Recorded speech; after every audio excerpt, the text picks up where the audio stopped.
Closed doors, I'm a fool for your love.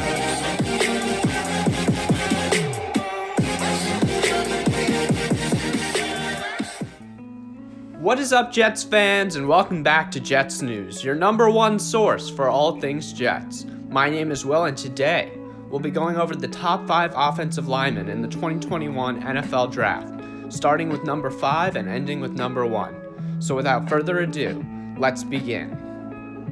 Let's start with Landon Dickerson, a 6'6", 326-pound center at the University of Alabama. He's projected to go right around the early second round. So what's good about Dickerson? Well, he could play all 5 positions along the offensive line. Obviously, he's best at center, though. He's very intelligent, he has a very high football IQ. He's built well, already with an NFL frame. There's no need to add weight in the league. His fundamentals are sound, there's really no issue with his technique, and he's a team leader. He was just coming off a torn ACL in the national championship game, 4 weeks removed from surgery, and he suited up to take victory formation snaps. That's dedication, and the guys respected him for it. So Dickerson is a plug-and-play starter who could go into the league right now. So why is he only a second-round pick? What's wrong with him? As you might imagine, Dickerson's main problem is injuries. He only played 1 complete season, 2019, in his whole college career. His first year he tore his ACL, then he had some ligament damage in his ankle, then he had his complete season, and then he tore his ACL last year in a particularly nasty way. So that's always a concern, a guy coming off an ACL injury. Also, Dickerson isn't crazy athletic, he's not going to spring out of his stance, so those are the only real concerns with him. If he can overcome his injury issues, he should be a Pro Bowl NFL player. Next up is Samuel Cosmi, a 6'7", 300-pound senior at the University of Texas. He's projected to go right around the late first round.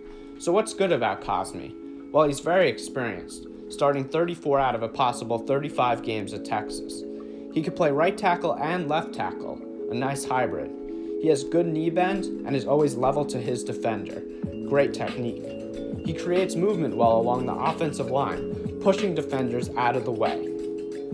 Cosmi's weaknesses are all technical. His kick slide needs some work off the line of scrimmage when the play first starts, and occasionally he gets happy feet in pass protection, allowing defenders to slip by him pretty easily. And finally, Cosmi gets caught off balance sometimes, causing him to tip over. The bigger they are, the harder they fall. Next up is vera-tucker, a 6'4", 300-pound junior from the University of Southern California. He's a strong run blocker who moves to the second level well, attacking those linebackers. He has great balance with his feet, unlike Cosmi, and he's strong. He's clearly hit the weight room. He may be a little undersized, but he's very muscular. And of course, like the guys before him, vera-tucker can play multiple positions along the offensive line. So, what are the weaknesses in vera-tucker's game? Well, he's bad against speed rushers, guys who get off the line of scrimmage quick, and he can't keep his hands inside against them. And of course, his major flaw is his pass blocking. There's a particular move where a defender will dive inside on vera-tucker's block, and he can't seem to defend it. So that needs work in the league. Coming in at number 2 on the list is Rashawn Slater, a 6'3", 306-pound senior at the University of Northwestern.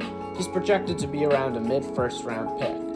Slater is an excellent athlete who's experienced against tough competition like Ohio State's Chase Young. He fires out of his stance and he's good at sustaining blocks, which is really hard to do as a lineman. The deficiencies in Slater's game are mostly physical attributes. At 6'3", he's pretty short for a lineman, and he's not crazy strong even though he's 300 pounds plus.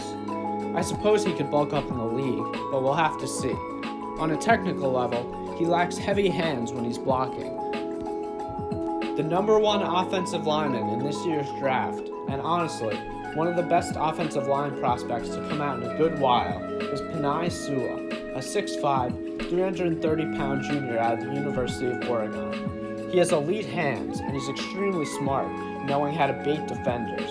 And to give you an idea of how good he is, he's only allowed 1 sack in his entire career at Oregon. That's nuts.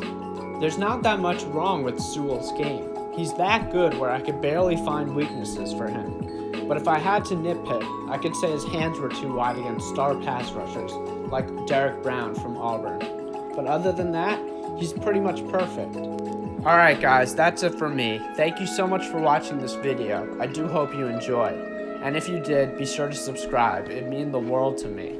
I'm trying to hit 200 subscribers by the end of the month. So let's see if we can make it happen. So if you're a Jet fan or an NFL fan, let me know down below which of the 5 guys you think has the most potential in the league. Which guy are you drafting if you were a GM? Also, if you're a Jet fan, let me know your scenario for picking one of these guys below. Would you hold at 23 for one of the later guys? Would you trade back for Sewell or Rashawn Slater? Let me know. Alright guys, that's it. Stay safe, and above all, go Jets!